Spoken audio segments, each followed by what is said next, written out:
Tommy Robinson is back with the Oxford Union talking about the extremists behind the EDL. Let's take a look at this. I'm Tala Traveling Clat, your favorite Zionist prince. Hello, I'm from Tower Hamlets, and I was, quite well informed about the protests that the EDL wanted to do through Tower Hamlets. One of the biggest reasons why that protest was, so opposed in our borough was because it would have created even bigger divisions between the Muslims and the EDL, who claim to represent the rest of Britain. Well, you said it yourself. You said that this is a Muslim problem. The Muslim community needs to fix this problem on their own. The non-Muslim community can't fix this for us, and that's what we have to do. But then you have documentaries like the Stacey Dooley documentary that goes up to the most radical Islamic preacher, Anjem Chowdhury, and then interviews them. What did she expect to find if she went to a protest or a talk with the most radical preachers at its helm? Of course you will find extremism there. Of course you will find problems. Every time the Muslim community tries to step up to this, we're brandished as, supporting these extremist speakers. But why do they get so much limelight? Where are the normal Muslims? When we try to speak, our airtime is taken by these extremists, and you cause those divisions. Well, maybe not so much now, but your involvement with the EDL made these divisions even larger.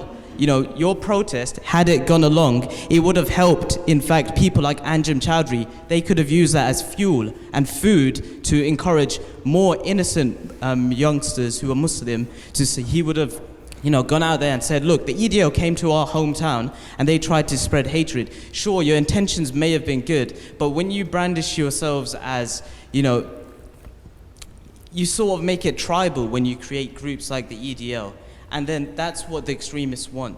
So my question is, after saying all of that, is do you finally admit that your involvement with the EDL actually, in the long run, helped out these extremists?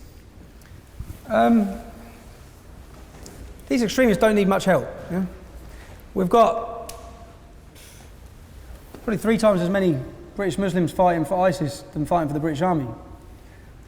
I wouldn't really say that it's played that big a factor in the ideology that is resulting in what we see as the cancer that is ISIS.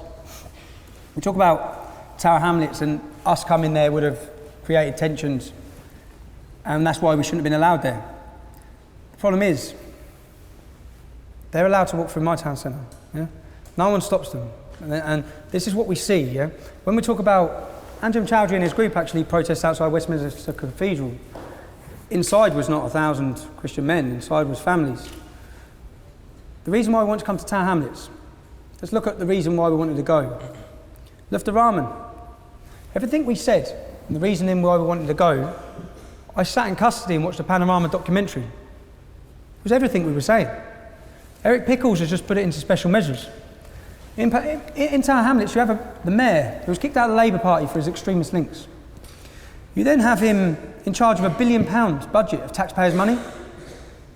And if the Muslim community, you have 30% of Tower Hamlets is Muslim. The entire mayor and his committee are Muslim. It's not representative at all. If you want to look at where the funding's gone, because we've done it, we looked at the trail of the funding. All funding to any moderate Muslim group, any decent groups, has been siphoned and taken away, and the funding siphoned off to madrasas, and that's what taxpayers' money is funding. So what do we do? If we're angry about these issues, in a democracy, that's your way of venting your frustration and anger is to protest. When we wanted to go into Tower Hamlets, I went to the High Court, and the reason the police give, again this comes down to freedom of speech and freedom of assembly. The reason the police give as to why we could not enter the borough of Tower Hamlets is because they could not control what was waiting for us. They clearly said in the High Court, we're not bothered by the English Defence League. We can't control the reaction. Our worry is that if you can't control the reaction of what people want to protest over in the year 2014 in Tower Hamlets, what's next? You can't control Luton, Birmingham, Bradford? It's a difficult one because at the same time, yeah, I do agree that they could easily use some of the actions and the things that are getting shouted. You know, like, for example, you hear on English Defence Leagues, I've mentioned this many times, Allah, Allah, who is Allah, yeah? Not helpful, okay? But it wasn't us that destroyed that phrase, God is great, yeah? That phrase was destroyed by all the radical Islamists worldwide, who every time we see a terrorist atrocity, a murder, anything, we hear God is great. So the frustration's there. People are angry about these issues. This is such a complex thing to try and solve, and it's probably one of the most pivotal times in our history of, if we want an integrated society, we have to solve it. And with the English Defence League for 5 years, each time they're out on the streets, and even now I look at the organisation, it's like a cry for help for people to listen to what's going on, and I try and take myself out of my situation and put myself in yours. Yeah, I'd be angry. All these people coming in to my community. But you have to look at it from both ways. You know, like, I hear the stories, and in fact, I witnessed the story, because when we had the UPL, we had our third protest and we cancelled it. I was sitting in the hairdressers, there was a Muslim girl in the hairdressers, and she said, I need to get home, I need to get home. She needs to get home because she thought the BNP were in town. So she was scared. And I witnessed it myself, and that's not a good look or a good feeling, because that's not what I wanted. That's not what I want at all. It's never what I'd want. But I have to weigh that up with all the terrified people I meet. You know, like the Jewish fella in that programme, he's in Newham. He's terrified, mate. Post-traumatic stress. 300 attacks against him.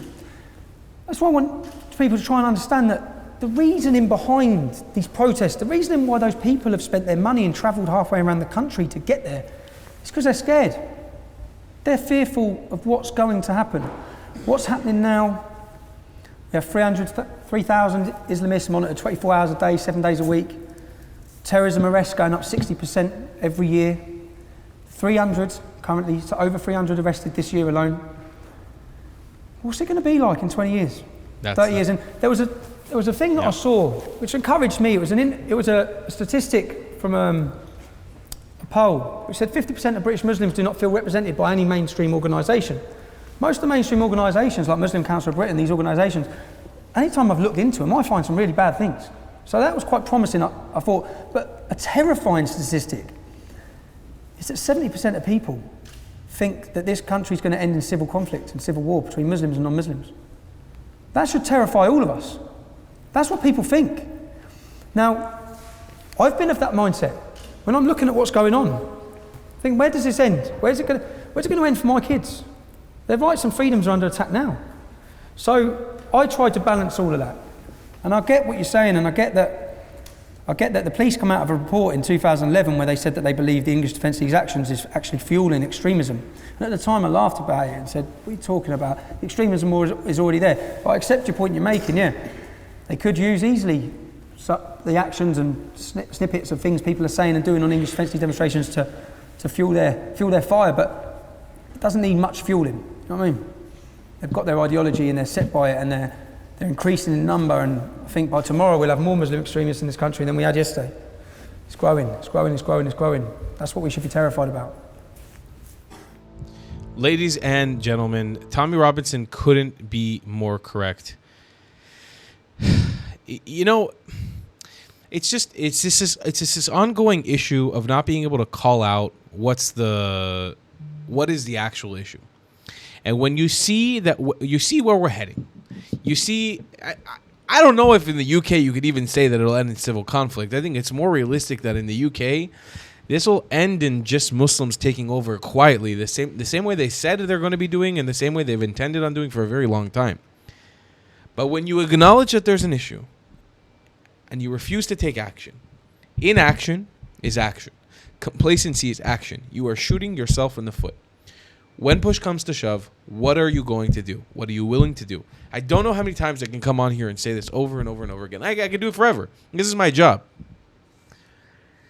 It's not about putting down Muslims. It's not about putting down the peaceful Muslims of the UK, because God knows they are lovely people. People sometimes confuse, I think, what people like I and maybe even what Tommy Robinson think. It's, you don't understand how much love I even think Tommy has for the average Muslim. The problem is, if you're not willing to take up not arms, but if you're not willing to take up action against something that you see as a problem, You have no soul, man. What are you fighting for? And if you're not fighting, why? What's the reason? It's because is it because you've been instilled to believe that you're racist, that you're bigoted? Come on. You need to step up to the plate. I'll see you guys in the next one. I love you a long time. Goodbye, Clats. If you believe in my content and want to support me, just know your help is needed. There's a bunch of great ways to support me, being PayPal, Buy Me a Coffee, or joining my Patreon community down below. Patreon is the best way to support my channel, and you'll get a bunch of cool perks depending on what tier you join. Another great way to support me is by buying my merchandise on thetravelingclat.com. I regularly drop new merch designs like this beautiful hat, or this amazing shirt, where you can support the channel and get something cool for yourself. I also have an amazing Discord community with people from all over the world. Thank you so much for your support.